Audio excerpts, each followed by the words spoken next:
बिस्मिल्लाहिर्रहमानिर्रहीम। आज का जो हमारा टॉपिक है वो विजन है। A clear picture of the future that we want to see is called vision. इसको अंग्रेज़ी में ड्रीम भी कहा जाता है, अरबी में रुया और उर्दू में इसको ख्वाब कहते हैं। आसमानों पर नज़र कर अंजुम महताब देख, सुबह की बुनियाद रखनी हो तो पहले ख्वाब देख।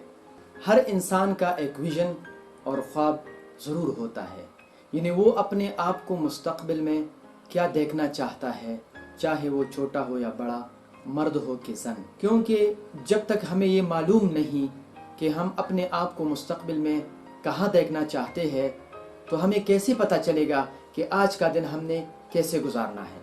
इसलिए जब हम घर बनाते हैं तो सबसे पहले इसका विजन बनता है, यानी कितने कमरे होंगे, कहाँ बनेगा, स्ट्रक्चर कैसा होगा, और उसके बाद उसकी ड्राइंग बनती है।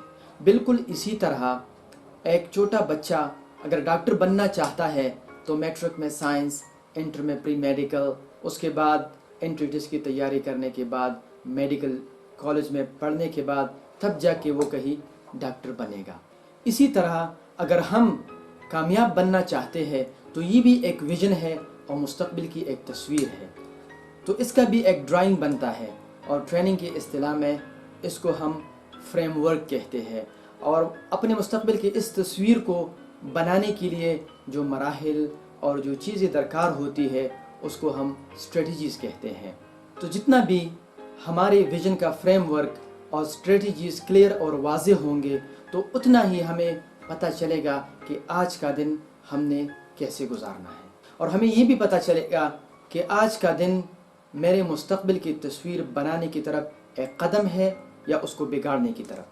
मुस्तक़बिल की तस्वीर कशी करना और फिर इसके लिए फ्रेमवर्क और स्ट्रेटजीज़ बनाना बिल्कुल फितरत के ऐन मुताबिक है।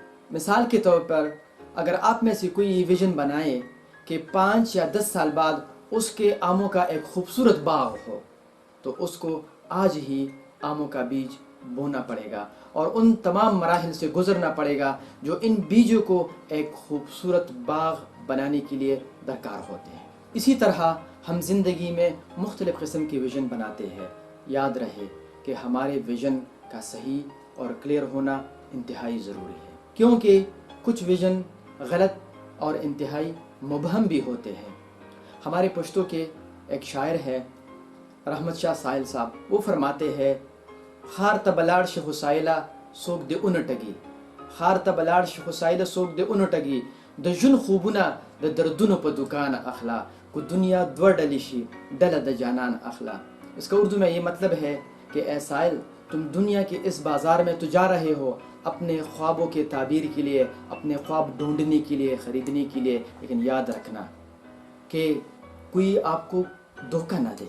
और इसका आसान हल है वो ये कि उसी दुकानदार से अपने ख्वाब की ताबीर और अपने ख्वाब ख़रीदना जिसके दिल में दर्द हो। और अगर ये दुनिया 2 ग्रुप में डिवाइड और तकसीम हो जाए तो उसी ग्रुप को ज्वाइन करना जिसमें आपका जानान, अरमान और विजन है। इसलिए हम समझते हैं कि ज़िंदगी में सही विजन बनाना इंतहाई अहम है, और अगर हमारा विजन सही और क्लियर नहीं होगा तो हम ज़िंदगी में ऐसे चल रहे होंगे कि जैसे बग़ैर डेस्टिनेशन और बग़ैर मंजिल के, रास्ते की खबर न सितारे का पता, चलते रहने को ये लोग सफ़र कहते हैं। इसलिए मैं समझता हूँ कि हम सबको अपने सही और क्लियर विजन बनाने चाहिए, ताकि हमें पता चले कि 20-25 साल बाद हम अपने आप को कहाँ देखना चाहते हैं, और हमें ये भी पता चले कि आज जो मैं कदम उठा रहा हूँ क्या ये मेरा 25 साला विजन और मुस्तक़बिल की तस्वीर बनाने की तरफ मुझे लेके जा रहा है या उससे दूर। Thank you.